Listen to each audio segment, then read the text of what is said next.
I don't eat one biscuit, I eat the whole packet every single time. Not because I'm not trying, not because I don't know it's a bad idea. I know exactly what I'm doing when I'm doing it. Hand reaching into the packet again and again, completely aware, can't stop. I'm Neil, I'm 2.5 years into this, 4.5 stone down, off all 6 medications, 13 years of NHS blood tests behind me, and I still fight this every 2 to 3 hours. What I trocked across 70 days showed me it wasn't about willpower, it was never about willpower.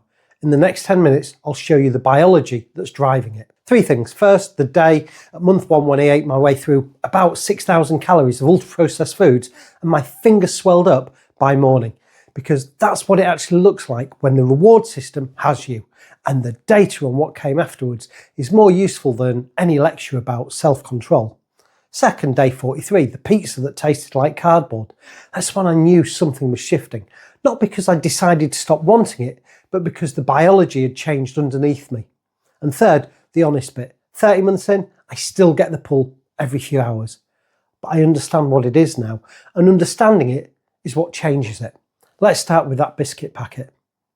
So the biscuit packet, that wasn't a one-off. This is a pattern that's followed me for decades. Sweets, entire packet, same sitting.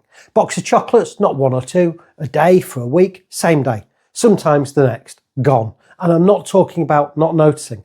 I notice every single one. That's what's confusing about it. I am completely aware, hand going in anyway. For a long time, I thought that was a me problem, character flaw, weak-willed, couldn't moderate. Every bit of conventional advice says the same thing. Portion control, willpower, just don't buy it. As if the issue is purchasing decisions rather than what happens in your brain the moment the packet is open. What I didn't understand, and this took me a while to get my head around, is that hunger actually isn't what drives it. I'm not eating the biscuits because I'm hungry.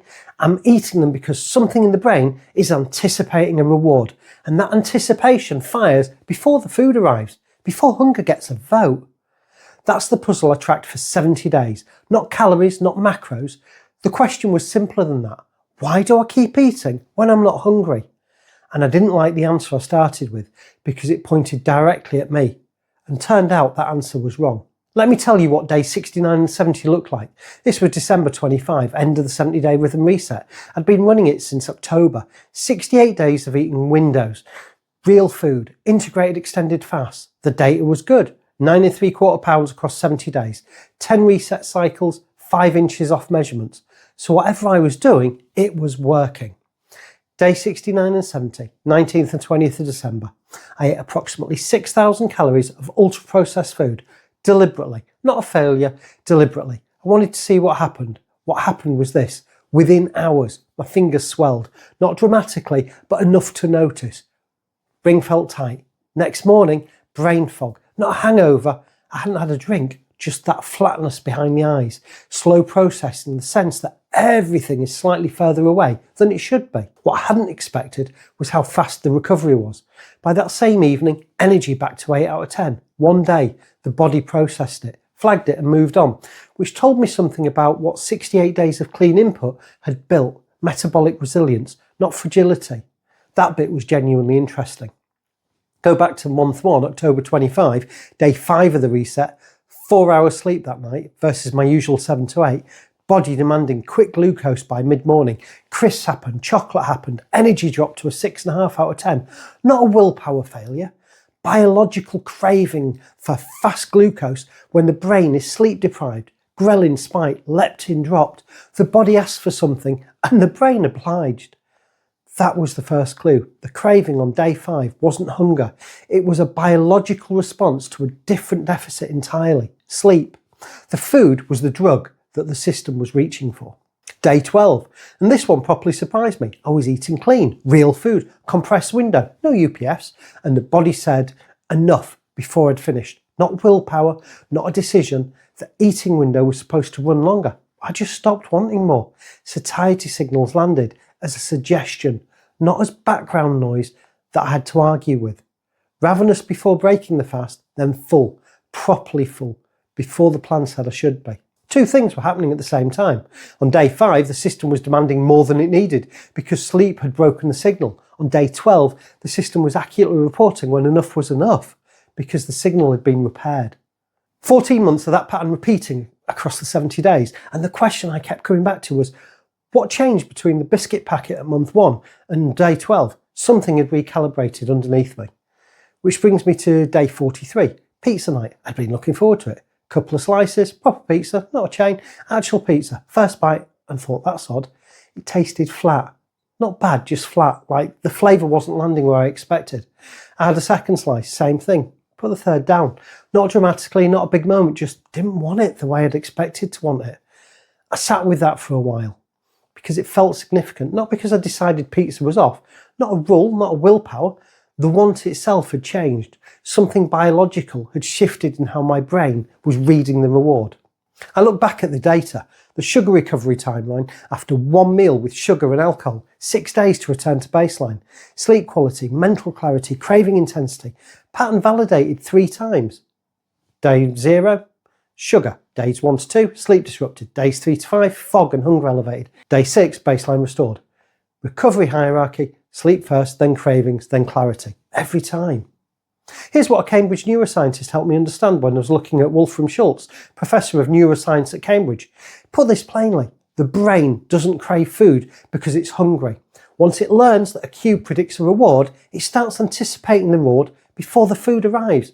The anticipation is what pushes you towards the packet, not appetite, anticipation. He put it like this, there's nothing programmed into our brains that makes us see a box of biscuits and automatically want them. But once the brain has learned what's in the box, it will start anticipating the reward, and then it pushes you towards the box. That's the mechanism. The biscuit packet triggers anticipation before a single biscuit has been consumed. The reward system fires, and willpower, the rational, deliberate, I know better part of you, arrives after the anticipation has already started. You're playing catch up to your own brain chemistry.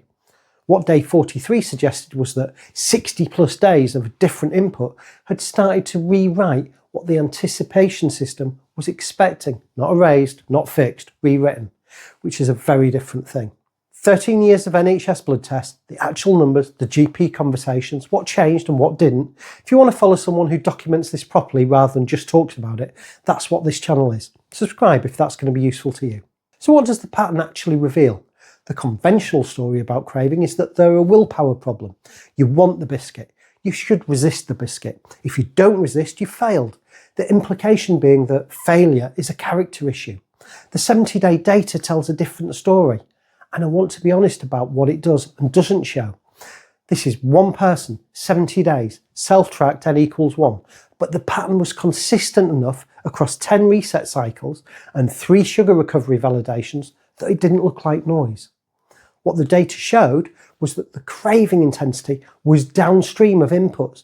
I wasn't tracking as craving inputs. Sleep debt on day 5 drove the crisps and chocolate, not hunger. Sleep. The sugar recovery timeline showed cravings elevated for 3 to 5 days after a sugar exposure, then dropping, not gradually, but in a step change on around day 6.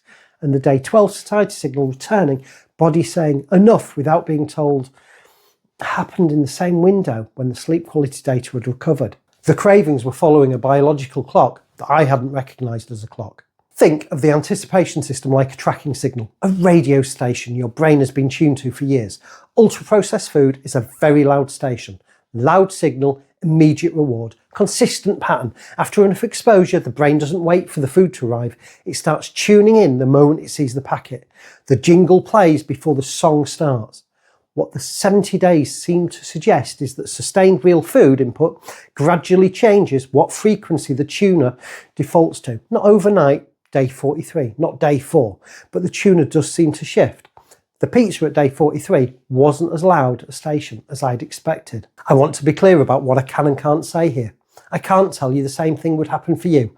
I can't tell you day 43 is the number. It might be day 20 for someone with a different food history, day 70 for someone with a longer history. What I can say is that in my case, across 70 days of tracked data, the craving intensity correlated with inputs I could change, primarily sleep quality and UPF exposure, and responded to changes in those inputs on a timeline that was measurable. That's quite different from you need to try harder.